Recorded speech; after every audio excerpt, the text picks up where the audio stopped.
I'm Jill Menze, news editor at PhocusWire, and I'm here with Craig Everett, who is CEO of Holibob. Welcome. Thank you for joining us today. Thanks for having me, Jill. Great. So why don't you start by giving us a little background on Holibob and how you came to found this company?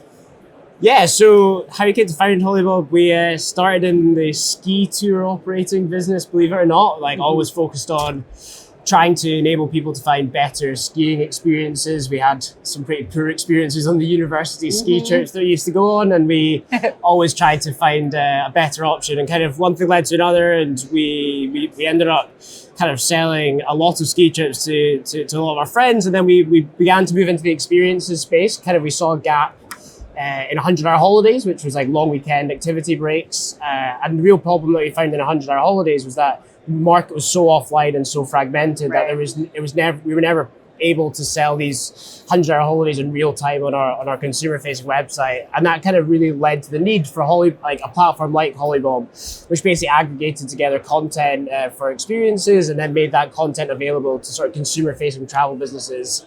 And then we quite quickly realized there was a much bigger opportunity in the B2B space than in the B2C space. Yeah, and so you founded in 2019, is that correct? Yeah, May 2019. May 2019, yeah. So, how did you have to pivot amid the pandemic then as you saw travel come to a halt, people aren't able to take experiences? How did you shift your strategy, and how did you see, from the other side what they were looking for amid the pandemic?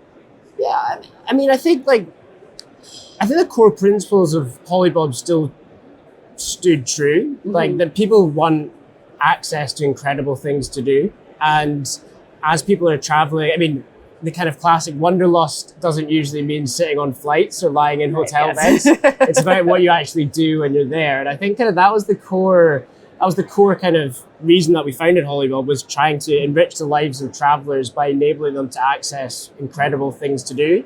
And that stood true throughout the pandemic, although people were doing more domestically and they were kind of looking for things closer to home. There's still this core concept of kind of giving people a better experience by enabling them to find these incredible things to do was kind of core and remains core to what Holibob does today. Yeah. Are you seeing that domestic trend continue, or have people started to venture out beyond where they're at? Yeah, I think, we have a lot of different partners and a lot of different verticals. So kind of from partner to partner, we see different trends. But I think generally, there's been a massive uptick in terms of traffic over the last sort of 3 or 4 months in international travel, which is really great to see. I think we're seeing kind of, the lead times of bookings shrinking massively. Kind of people are far more nervous to book with long lead times, even in experiences. So that's kind of been an interesting trend to see, and kind of the requirement for us is, really how do we get into the pocket of consumers? How do we get the right product in front of the right customer at the right time? And the right time is on their mobile. So it's kind of how do you get in front of consumers when they're most likely to buy these incredible things to do that we've aggregated. Yeah, so let's talk more about how you're getting the right product to the customer at the right time. And because so much of the tourist market is still offline, activities are offline still. We're still trying to move that online. So what are some of the challenges there, and how you've been able to bring more of that market online and to mobile specifically?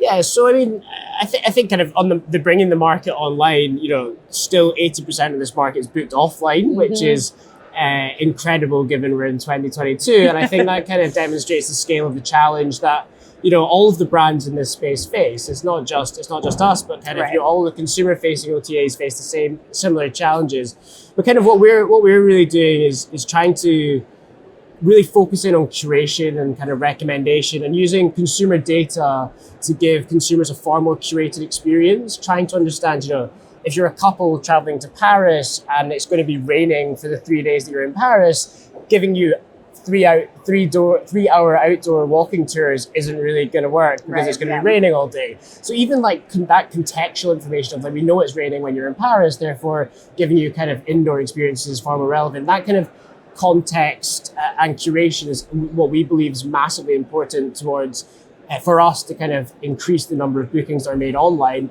and really give consumers a far better experience. Yeah, it's kind of I don't know if you saw the pundit panel earlier, but Timothy O'Neill Dunn was saying about or maybe it was Timothy Hughes, one of the Timothys, saying that, it's not just the data that needs to be brought to the consumer, it's contextualizing it, it's making sense of it, because they can't really do that on their own. So, giving someone options, they could see that it's raining in Paris, but giving them an option for something to do when it's raining in Paris kind of puts that together. Yeah, I mean, sadly, I missed the panel, but no, I think it makes absolute sense, and especially in the very content heavy experiences space where what that walking tour is all about, who's going to be taking that walking tour, what they're going to, why that walking tour of all walking tours in Paris that you want to do is so important for like driving that consumer decision. But then also knowing if you've got like your 3 kids with you and it's like a 4-year-old, a 6-year-old, an 8-year-old. You want to know that the walking tour is not 20 kilometers long and it's going to be in the boiling heat all day. So I think a lot of that using content to bring context and kind of contextualize consumers' buying decisions is massively important in experiences, and it's something that no one's really been able to do, and it's ultimately what Holibob's in the market, the problem that Holibob's in the market to try and solve. Mm-hmm. So that kind of brings me to helping you do that more. You got some new funding, 12 million in Series A funding. So you talk a bit about that and what you plan to do with those funds.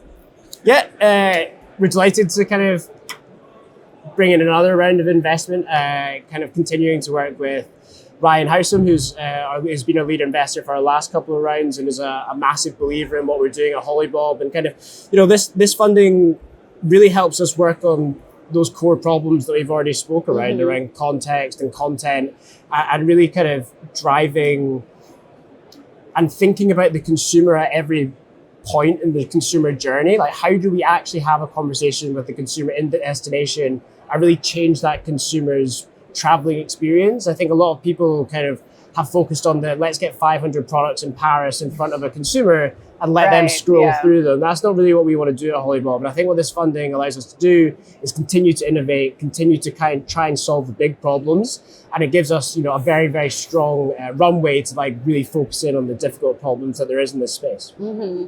So you'd be investing in technology as well? Like, what kind of technologies are you just kind of do all that, or any other areas you're looking at? Yeah, so I mean, kind of, we're doing a massive amount of work at the moment on the kind of taxonomy, or the categories in which we put experiences, because that obviously enables us to drive. If you know that walking tour is rainy friendly, then it allows you to kind of say, if it's raining, then you can show this walking tour. And that's a really complicated problem to solve, because the data on the supply side is hugely fragmented, and it's usually fairly poorly categorized. So we're doing a massive piece of work there.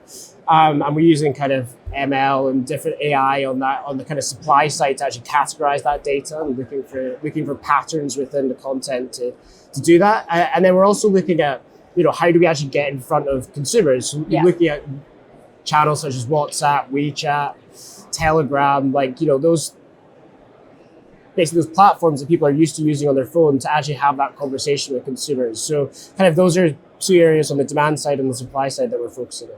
Yeah, and so you acquired Tourism Solved in April, and that was designed to kind of help with the marketing efforts. How is that right? So Tourism Solved have a huge amount of experience in the kind of tourism activities space.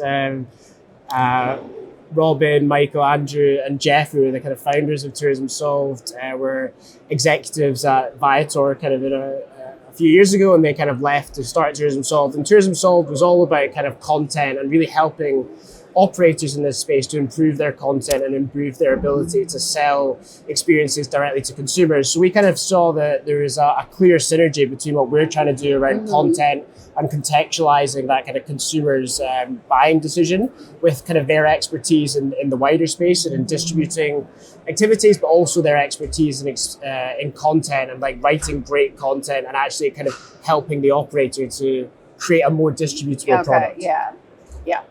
Do you have any future acquisition plans, or speak to anything specific?